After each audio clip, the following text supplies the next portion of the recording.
እኔ የተምታታብኝ ነው። ውድ ቤተሰቦቼ በጣም ዛሬ ደስ ብሎኛል። እንደምታዩት ከስቻለሁ። የአንገት አጥንቶች ወጡ። ከስቻለሁኝ በጣም ጸጉሬን በጣም እያደገ ነው። እንደምታዩት የፊት ማር ምናምን ተቀበለው። እነዚህ ሰዎች ምን እናርጋቸው? ብቻውን ኳር ሁለት ናቸው። ውስጡ አንድ ሴት አለች። ሜካፕ የምታበዛ እንደዚህ የምትቁላላ እሱ ነው። እሷን ነው መናገር ያለብን። እኔ ግራ ገብቶኛል። ወንድሜ ፊት ምንድነው ርዝመቱ? ደግሞ እኔ የዓመት ረፍት ነው። እሱንም አልጨረስኩም። እንዴ የጭንቅላቱን አልፋፋል ሳይሆን የምሬ ነው። የሌሊቱን ባለ አንድ ብር ዳቦ ነው የምትወስደው። በጣም ደግነው ጸጉር ነው። እንዴት ነበር የምታወጥረው? ቱምቢ ፊት እንዴ ከጎን ነው ደግሞ ይታጠራል። የምሬ ነው የምልህ። ወይ አንተ ወይ እሷ ስርዓት ያዙ ታምታቱ። እናመሰግናለን።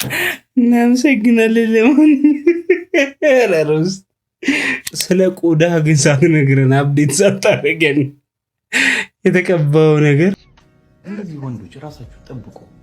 ራሳችሁን የመጠበቅ ግዴታ አለባችሁ።